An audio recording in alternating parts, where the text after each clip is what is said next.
I am Lord Abbot. And I represent the 1% of the 1%, whose monetary description isn't defined by your standards. We are gods. Through bloodlines, we have been orchestrating man's existence for thousands of years. At the cost of your ability to think or reason for oneself, we have taken control and have created a simulation we control of your very perceptions.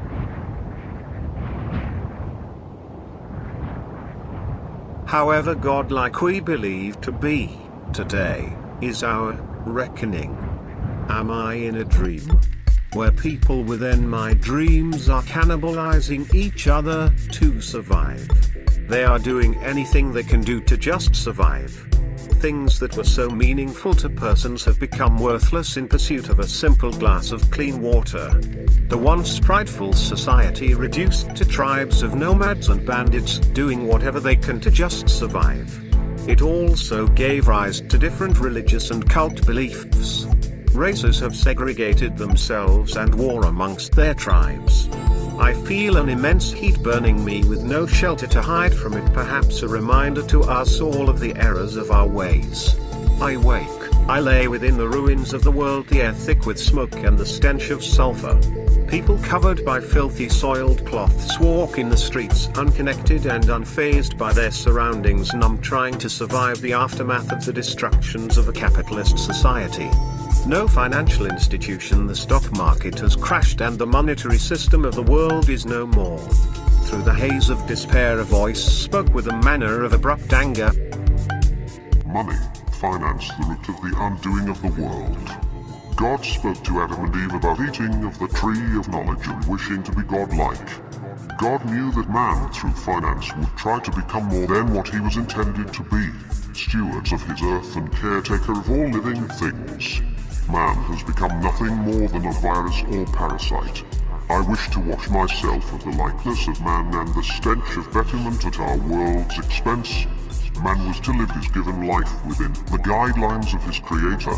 Satan questioned God and asked, why can't man govern themselves? The answer to this very question that the Lord of man knew very well is evident today. Power corrupts the hearts of all men.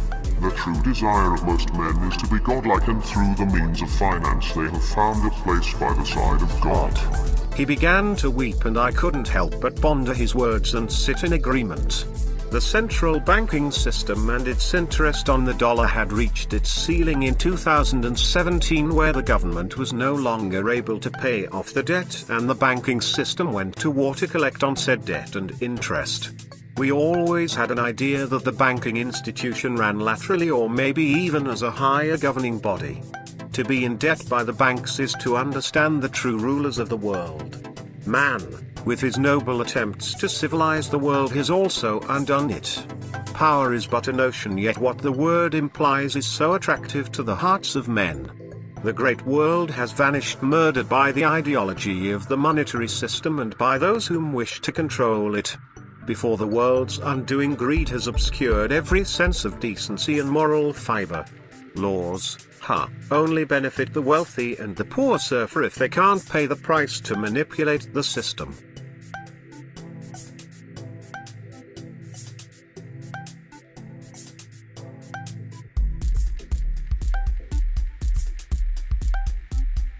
The notion of money was noble, as were our founding forefathers' ideologies of a free society. To purchase food, to educate, to better yourself always seemed to mean you would have to purchase your ideology of a better life. To buy into the system was understood you will succeed, however it wasn't meant for all to succeed. Who you knew was more than what you knew, and in the arena of social financial ruling classes it was always kept in the bloodlines. These found words expressed by the views of a simple person free of the complexities of an advanced education or a mind stuffed with world's trivia had allowed me to express myself with a heightened common of sense. Here lay the understanding of the events that have doomed us.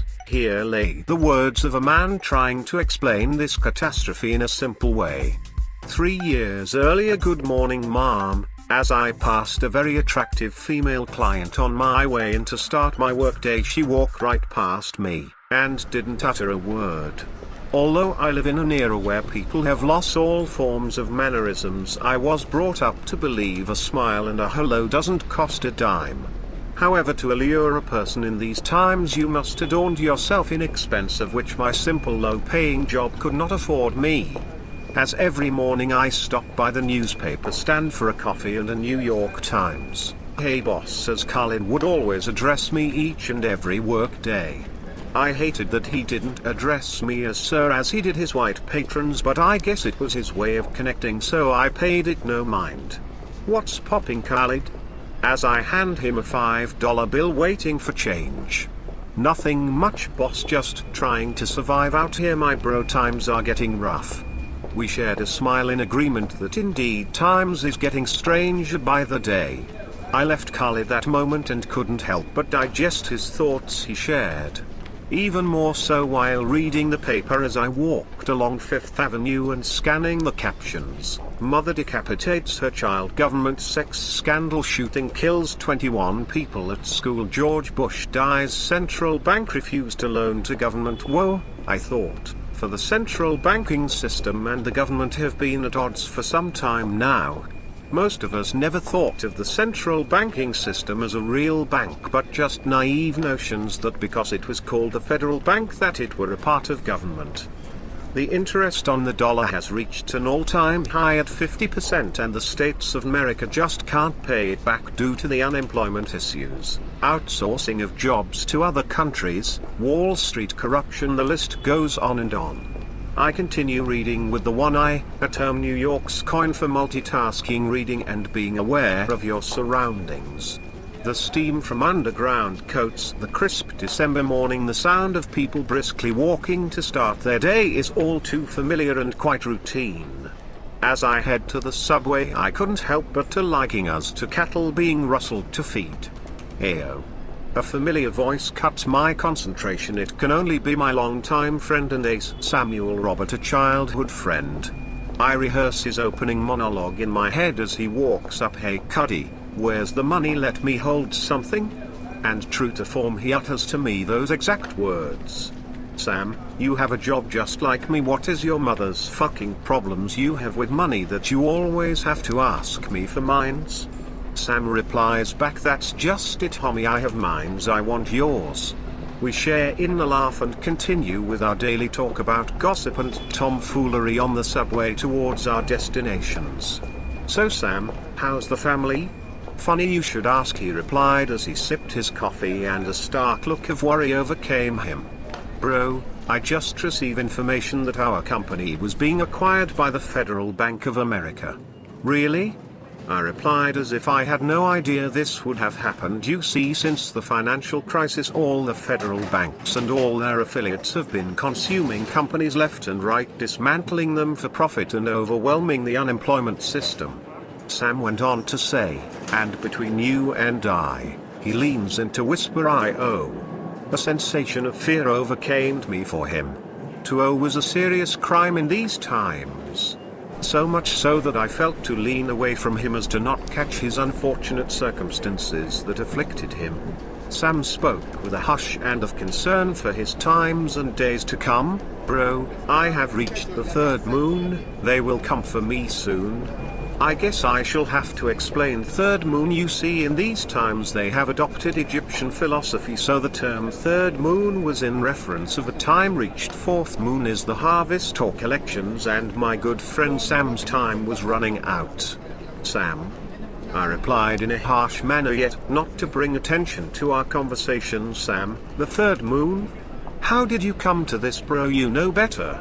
Sam just shook his head in shame, and the look in his eye was one of terror and understanding. The electronic conductor's voice breaks our conversation. "Next stop, New Greenwich. Sam, whatever I can do to help, bro, but you know at this stage me giving you any money is not enough, understand?" Sam walked off and uttered, "I understand, bro, I understand." Sam's very life is at stake. 2015 Congress pressed into law the Sisyphean Act, the great task of collection of debt from citizens who may owe taxes or credit on said debt. The banking institution lobbied for the act, and somehow, against furious opposition from the citizens of the United States, it passed. Really, since 911 our liberties have been stripped from us. The Patriot Act stole away our privacy. The Gun Law Act stole away our means to fight against a hostile government, and now the banking institution are robbing us of any means to just survive, let alone fight back. We still live in the day-by-day of working to survive, some week to week, others day to day. The Sisyphean Act as written would suggest if you are a citizen of the United States of America as understood, you now become property of, and that in itself was to understand your so-called freedom is no more, especially if you owe. Penalties would mean death. And any likeness, any means that they can use to repay your debt is done. I can't emphasize enough the issues we face as a people. We all live in between a state of a functioning society and total anarchy. To find comfort in something seems to become a person's saving grace. Drug use is at an all-time high. To escape your problems via sexuality gave rise to STDs and new incurable infections. All became a strain on Obamacare and thus another form of attack on our society financially. Done with the feeling of hopelessness, there is nothing I can do about it. I clock into work and begin my day as a doorman here at the Hilton and MetLife Hotel. Being a second-generation door person has its advantages. You see, as a child I would frequent the hotel on visits with my father, and through the years became somewhat of a fixture here. The fact that my father gave 24 years working for then the Hilton, I was able to get through the red tape when it came to being hired. I can say we are all somewhat family here, but through the years of financial difficulties for us all we became somewhat at ends due to race and favoritism. For example, each department was broken down by race with no understanding of why, it just was. The housekeeping was mostly Hispanic, stewarding or kitchen work African Americans, anything having to do with the public was Caucasian, sales, front desk, etc. Most of the departments, if ever an opening was done within the department, so if you were a walk-in and black and wished to apply for, say, housekeeping, you were automatically disqualified. Especially if, say, a Hispanic relative needed work. Also, the new Immigration Act assured illegals immigrants work. And we soon learned of this potential problem early. Soon as one illegal was made a manager or supervisor, they began hiring other illegals, pushing other minorities out of a certain workforce. So it came as no surprise that some people had an issue with me being the first face a patron would see walking up to our doors. And due to the world's financial issues, it wouldn't be long before it really came to a head. Good morning, ma'am. Good morning, sir. How are you today, sir? May I hail you a taxi, ma'am? Day in and day out I sport a grin that if I tried not to smile, the muscle in my face that would cause a frown would be in atrophy. We are constantly reminded that we represent the hotel. We are the first experience that our patrons come across. A simple notion, but in these times you really learn to appreciate your job and go beyond courtesy if you wish to stay employed. If memory serves me, around 2 o'clock I received a text from my girlfriend Samantha that stated, "Don't be late." A reminder that her mother was visiting for dinner, and although this woman can't stand me and makes no misunderstanding about her thoughts of me, I better be there. Along with the text was an attachment of a photo of her in lace panties, no top, and her holding a glass of red wine. I guess it was her way of extortion, and I welcomed it graciously. My boss walks over as I am helping a patron with their luggage. "Thank you, come again," I say politely as my boss lightly grabs me by my arm and ushers me off to the side. "Thothlin, how are you? May I speak with you for a minute?" My heart begins to pound and paranoia sets in, and I could barely reply, "Sure, Mr. Kane, how may I help you?" "Thothlin, you're one of our best employees we have had here in a long time. The people whom visit us mention you often about your courtesy and how well-mannered you are, and we appreciate that very much. However, at this point things seem to move in slow motion. I can no longer smell the pretzel cart burning pretzels, the traffic sounds and people mulling about. All I can do was to stay fixed on his next few words. It would mean a matter of life and death, his next few words.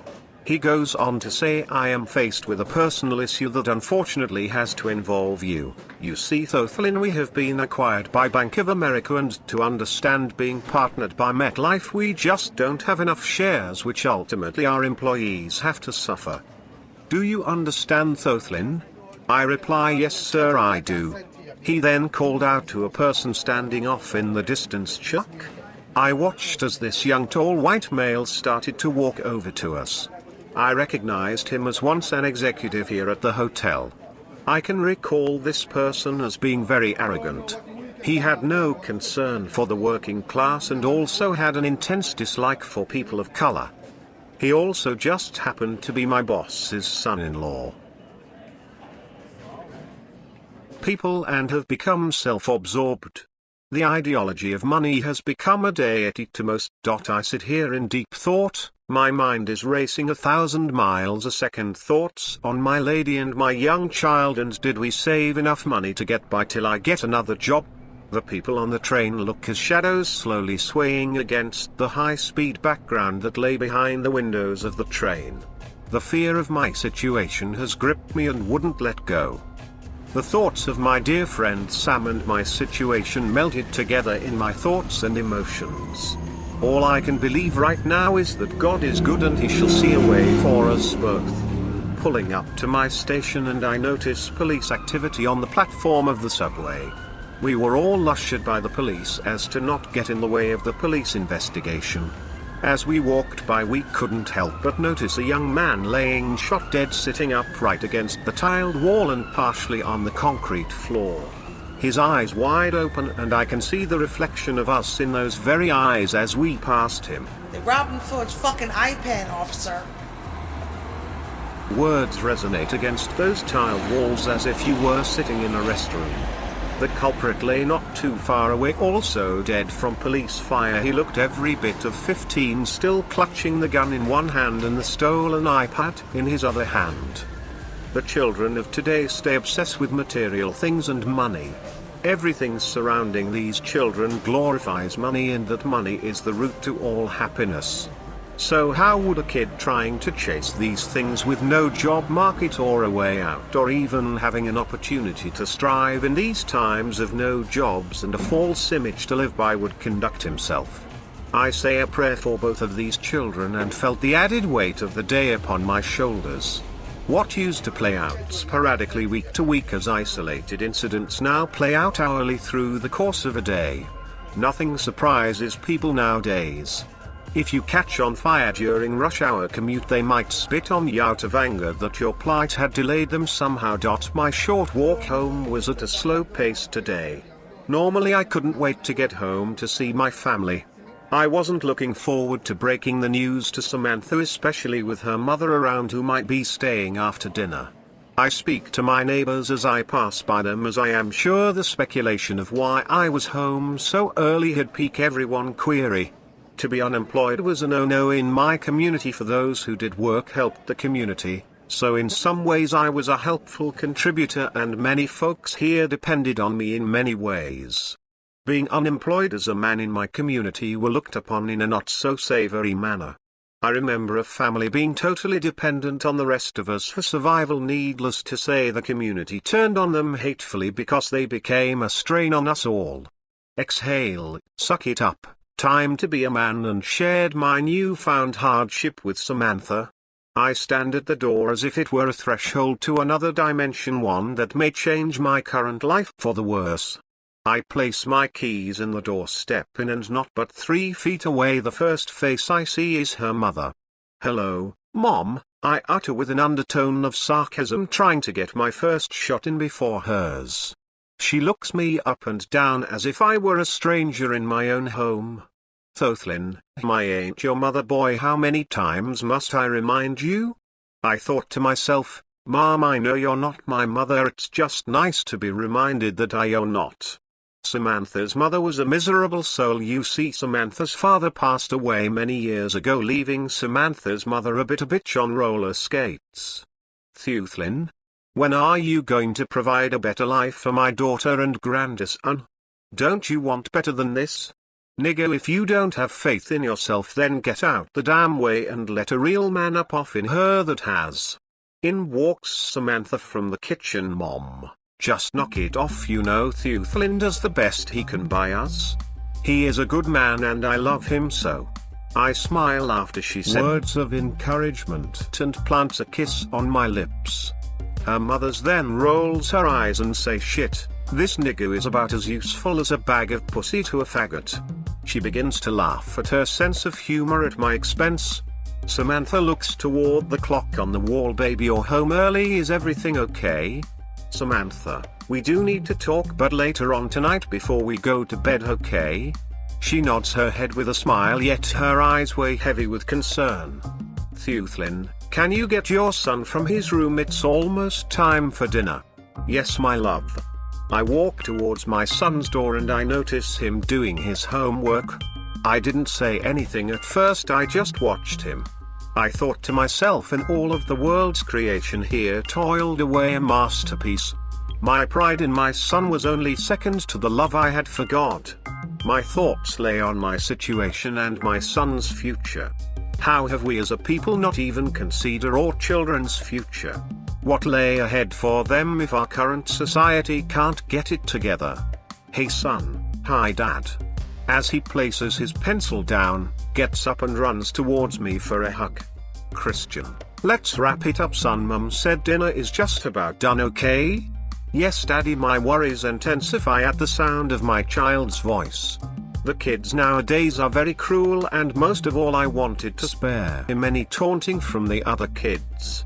I sat in the stairway to rest the weight of my who's. I hear my lady and her mother talking of trivial things. And I get lost in thought of a plan. Daddy, are you okay? My son asked me as he squeezes by me on his way to the dinner table. Normally I would engage my son with straight talk. I've never been one to hide anything from him. I would wager that at the age of 6 he was the only kid that knew the intricate complexities of the female and male sex organs and the functions so much. In fact, his first grade teacher called us to share how studious he was, yet questioned was it appropriate to know such things at his age. However, this SUA I would have to hold from him because I loved him so and didn't wish to place worry on him. Son, I am fine. I rubbed his head as I got up to let him by. I then walked behind him and sat down for dinner. As Samantha's mother starts in with her BS, I dive into my deepest thoughts as to drown her nonsense out. Getting ready to get some sleep. Needless to say, it has been a very troubling day. I have yet to share my issues with Samantha. We turn down the sheets and share a kiss. Every night before going to bed I read a passage in my Bible. I turn to the book of Timothy and begin to read. Somehow within these passages I find a likeness in today's world, and it gives me a perspective of things and awareness. I am about 20 minutes into my reading and I look over at Samantha as she slept. I believe that with all to do with her mother's visit, she may have forgotten to ask me what I needed to talk to her about, my saving grace if you will. I take off my glasses and place my Bible on the nightstand. I reflect on the visions that may have haunted Paul to write his words. Paul encourages Timothy to remain passionate for Christ and to remain firm in sound doctrines. May be just what I needed to strengthen my faith. But reading further in 2 Timothy 3:1-5, this know also, that in the last days perilous times shall come, was just a reminder of the times we were living in, and may not have been a good idea to have consumed such words before going to bed. I sink into the mattress and hear the stress on the bed springs as I try to find a comfortable position. Just outside the window I could hear rain hitting the window's ledge. The droplets tapping seemed rhythmic and hypnotizing, and it was the only thing that distracted me from my thoughts. As the droplets fell I could hear a faint yet distinct pattern in the noise as they hit the window's ledge. I could barely make it out though each time over and over again as the droplets fell. I didn't know what it meant nor if it meant anything at all, so before long I dismissed it as my troubled mind playing tricks on me, and before long I was sound asleep. My inner consciousness jolts, my eyes open and fixed, I am knocked into not my own reality yet one. Detached from my reality and lay in a hurricane of immense wind and fire. I am griped by fear and ask myself, where am I and how did I come to such a place? I can barely turn my head or move any part of my being, yet my eyes became as wide as an owl's eyes and I couldn't understand it, but I had a vision of 360 degrees. I can make out shadows within the red-hot swirling wind and fire. One of the shadows began to make its way towards me, and as the droplets that fell onto the window's ledge I heard its whispers louder as it approached. Riperio Novo, Riperio Novo, Riperio Novo. I woke as if I had broke free from it, my heart is racing and my t-shirt's drenched with sweat. I have never feared anything like this before. It was as real as the words that lay upon these pages. I asked God, why would I suffer such a nightmare, and was it in His will to do so? I slowly got out of my bed and sat up and tried my best to not disturb Samantha. I then walked past my son's room to check on him, then went downstairs to get a cold glass of water. Once I gathered myself from my escape, I then realized that maybe I should find the meaning for all that took place. I walked over to the computer and stared at it, knowing that there may lay an answer within it. I reminded myself of how I hated the device. To me, to ask a lifeless object a question, and if it gives you an answer somehow, to my understanding it seemed to become a medium's or a way to channel thought. It was nothing more to me than a crystal ball or Ouija board. Somehow art imitates life, and the witches of the times scientists have made their all-seeing eye and all-knowing glass orbs. Although my contempt for using this contraption was at an all-time high, I took a seat in front of it and began to Google. I wasn't even sure what to look for, let alone how to spell the words that haunted me in my dreams. Ripeiro Novo was typed into the search engine, and to my surprise a correction prompt had asked, did you mean Ripeiro Novo? So I clicked it ... and right below a list to define those words formulated right before me. I sat there reading the definition and origin of the words. Ripeiro Novo was Latin for invent. Great. I was even more baffled as to the meaning of this. And even more perplexed as to why Latin, and should somebody like to know, I don't speak a lick of it. I place my glasses from my face onto the computer's desk and start to rub my eyes, and then realized I have been at this damn computer for over an hour. I guess being fired and not having to go to work in the AM had offered me some comfort. It's 3 a.m. and I should be getting some rest. Although I don't have to get up too early, I still need to go down to unemployment in the morning. I walk upstairs and slowly crawl back into bed and spoon Samantha. I know she hasn't a clue as to how our lives are about to change. I just pray we have the strength to face those challenges together. Time will tell it all.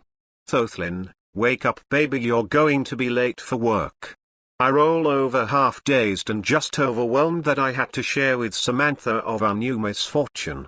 I kiss Samantha and look into her eyes with an obvious look of concern. Baby, what's wrong? I had all of the words I needed to say, yet choked trying to explain to her what was up. Samantha, I lost my job. As to why is not important, I just know I have to find another one fast. As I feared, Samantha didn't take the news well. Thothlin, what the fuck is we going to do? I'm sorry, but this isn't what anyone needs right now. Her words priced any optimistic views on the situation. It was the last thing I needed, but her concerns are valid and we both need to have a real perspective of the problem. Samantha always kept it 100 about her feelings, and I shouldn't believe that I should get a pass now. Samantha, do you believe I like what's going on here? Babe, these days for people of color are becoming more and more difficult. You can't deny this, babe. I see it everywhere nowadays, whether you believe it or not. We are getting pushed out of the work class. It's that simple, babe. Thothlin. She replies with a sense of urgency, yet a decrescendo to the volume of her voice as to not bring her mother into the conversation. Look Thothlin, just do what the fuck you need to do to keep us safe, okay baby? I don't want anything to happen to us, babe. You hear the shit that goes on out here in these streets for the unemployed? Get it together, okay? That's all I am asking of you. I sympathize with you Thothlin, for whatever reason those bastards place you in this potion. However, we need to be realistic, okay?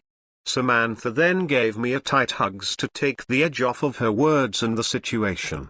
Understand that if you couldn't afford go to school or had any other talents to pursue, you were forced into the working class. Nothing within the working class is fair, and truly the meek shall inherit the earth, literally. I am now forced into this situation with no guidance nor privilege. A thing within our society has changed a great deal. You see, as long as you were employed, the new laws and languages didn't apply, thus you become ignorant to it all. Like a lot of us growing in single-parent households, you might have had to get a job early in life to help out. Most likely an education may have took a back seat, especially an awkward misfit like myself. I wouldn't suggest I had a learning disability, but I would say what I did have an interest in stuck all else leak from my memories. So here I stand, uneducated, 45 years old and unemployed, in a time where kids with master's degrees work at McDonald's. I sigh from these thoughts and gather myself to start the day in pursuit of a job. God give me strength. Enter into purgatory. There within the sea of disgruntled people looking for work, I see my ex-mechanic Kami, a Nigerian whom work on my father's cars for years. I worked my way over toward him through the thick mass of disparity of human beings looking for some kind of assistance. Kami, is that you? He turned towards me, smiled. Thothlin, young man, how have you been? Long time no see. Kami then pricked his finger and rubbed Tuesday blood on both of his cheeks. His beard looked painted and didn't match his 65-year-old exterior at all. But I guess it was his way of trying to be relevant and fit enough to work. He looked so out of sorts and just ridiculous. Thothlin, what are you doing here? I know they didn't let you go now, did they? I had no other response other than to nod my head. I felt so ashamed even being here. Kami, if you only knew. I replied. Thothlin, who are you telling, brother? Times are so rough, all of my regulars stopped coming, they just couldn't afford to get their cars fixed. Most of all Thothlin, your father, God bless his soul, was my best client. I miss him so. Thothlin, have you heard of the government's new position on using drones to kill citizens? That oh Thothlin? What has become of this place, America? Another man chimes in. They signed the bill just last night. Anyone in the fifth moon of collection will be terminated on recognition of sight or your chip. 93. We pause as the announcement for the raffle blared over the loudspeaker. The crowd became anxious and growingly annoyed. The man continues to speak while looking in the direction of the labor office.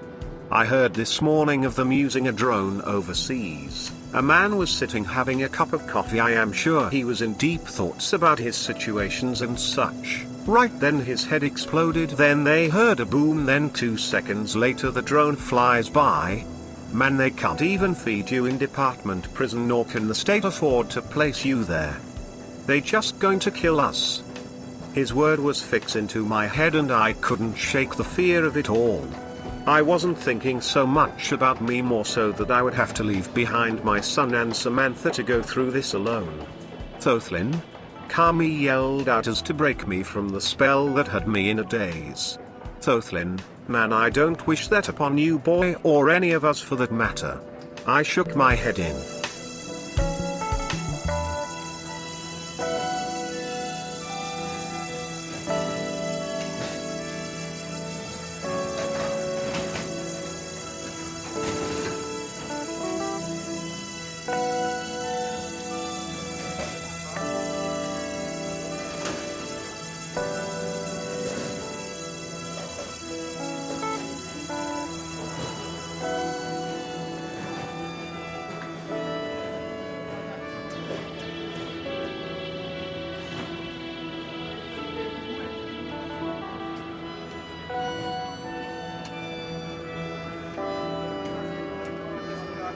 children, like I said